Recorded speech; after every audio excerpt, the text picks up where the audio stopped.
আমার প্রিয় ছাত্রছাত্রী, তোমরা এখন দেখছো লার্ন টু মোরের ক্লাস। লার্ন টু মোরে তোমাদের সকলকে স্বাগত জানাই। আমি তোমাদের সঙ্গে সায়ক, আমি তোমাদের বাংলা সাহিত্যের শিক্ষক। আজকে তোমাদের সঙ্গে সাহিত্য বিষয় নিয়ে একটু আলোচনা করতে চলেছি। ভিডিওটি পুরোটি দেখবে এবং পুরোটি দেখার পরে ভালো লাগলে ভিডিওটিকে লাইক, শেয়ার এবং আমাদের চ্যানেলটিকে সাবস্ক্রাইব করে আমাদের পাশে থাকবে সমস্ত ক্লাসগুলি পাওয়ার জন্য। তো আজকের আমার পড়ানোর যে বিষয়, সেই বিষয়টি হলো সাহিত্য।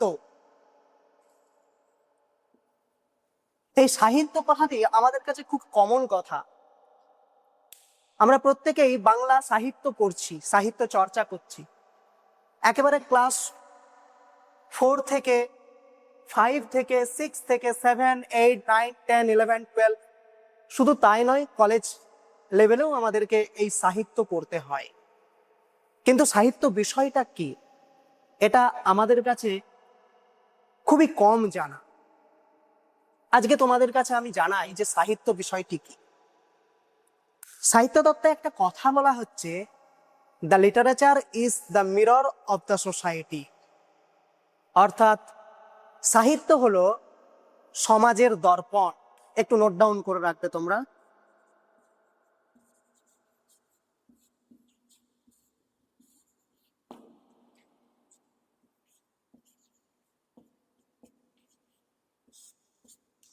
সমাজের দর্পণ,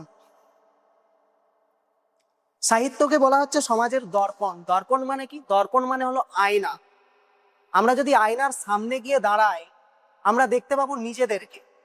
আমরা নিজেরা কেমন, নিজেদের মুখটা এবং মুখোশটা আমরা দুটোই দেখতে পাবো।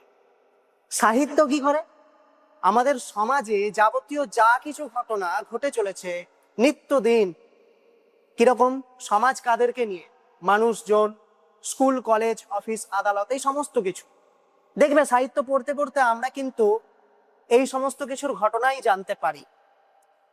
একটা স্কুলের বা বিদ্যালয়ের কোনো ঘটনা, একটা অফিস আদালতের ঘটনা, বা সমাজে অন্যান্য বিভিন্ন শ্রেণীদেরকে নিয়ে, বিভিন্ন মানুষদেরকে নিয়ে যে সমস্ত কিছু লেখা হয়, তাই কিন্তু সাহিত্য। সাহিত্যের মধ্যে সবকিছু থাকে, ইচ অ্যান্ড এভরিথিং, সমস্ত কিছু।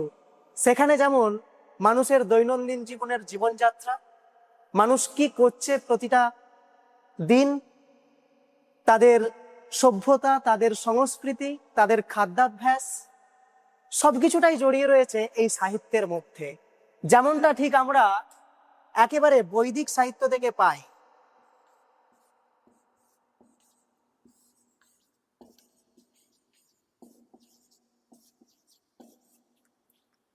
বেদকে শুধুমাত্র ধর্মগ্রন্থ হিসাবেই আমরা চিনি, আদতেই তা নয়। বেদ শুধুমাত্র ধর্মগ্রন্থই নয়, বেদ হলো বৈদিক সাহিত্য। পরবর্তী সময়ে রামায়ণ, মহাভারত যা কিছুই আমরা দেখতে পাই না কেন, সবটাই কিন্তু এই সাহিত্যের আন্ডারেই পড়ে। এখন তোমাদের সামনে আরেকটি বিষয় আমি একটু ক্লিয়ার করে দিতে চাই, যে এই যে সাহিত্য, অনেক কথা বললাম, সাহিত্য সাহিত্য সাহিত্য, কিন্তু সাহিত্য বিষয়টিকে আমরা বুঝবো কি করে? একটা বোঝার ব্যাপার রয়েছে। সাহিত্য তো সবাই বুঝতে পারবে না। যেমন ধরো, তোমরা যদি একটা পশুর কাছে গিয়ে বলো সাহিত্যের কথা শোনাও, বা একটা বাঘের কাছে সাহিত্যের কথা শোনাও, সেই বাঘ কি তোমার ভাষা বুঝতে পারবে বা তোমার সাহিত্যের ভাষা বুঝতে পারবে? কখনোই না। অথবা কোনো একটা খুব রূঢ় ব্যক্তি বা হিটলারের মতো যদি কোনো একটা মানুষের সামনে গিয়ে তোমায় সাহিত্যের কথা বলো, সেই হিটলার কি তোমার সাহিত্য বুঝতে পারবে? একদমই না। তাহলে সাহিত্য কারা বুঝতে পারবে? এখানেই চলে যাচ্ছে একটা রস সঙ্গত ব্যাপার। জাস্ট সংক্ষেপে একটু বলছি, আরো বিষয় রয়েছে এই সাহিত্য সম্পর্কে, ধ্বনিতত্ত্ব রয়েছে, রসতত্ত্ব রয়েছে। তার মধ্যে রসের বিষয়টা আমি এ কারণেই বলছি যে রসের উপরেই জোর দেওয়া হচ্ছে। জাস্ট একটা মিনিট। সাহিত্যতে এই রসটাকে বেশি করে প্রাধান্য দিচ্ছে। কি এই রস? রস সম্পর্কে একটা কথাই বলা হচ্ছে, যেটা আমরা পড়ছি, যেটা আমরা লিখছি বা শিখছি বা দেখছি, দেখার পরে, পড়ার পরে, জানার পরে আমাদের মনের মধ্যে যে অনুভূতিগুলো আমরা প্রকাশ করছি, সেটাই কিন্তু রস। বাক্যং রসাত্মকং কাব্যং। কাব্য মানে সাহিত্য, সাহিত্য তত্ত্বে বলা হচ্ছে।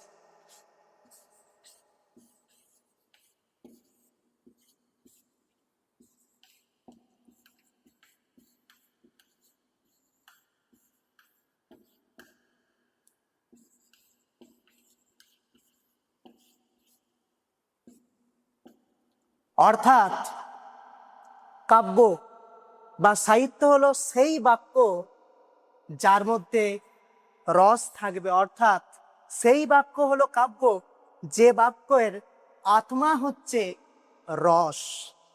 ক্লিয়ার? এ বিষয়ে রবীন্দ্রনাথ ঠাকুরের একটা ছোট্ট লাইন বলে আমি শেষ করতে চাই।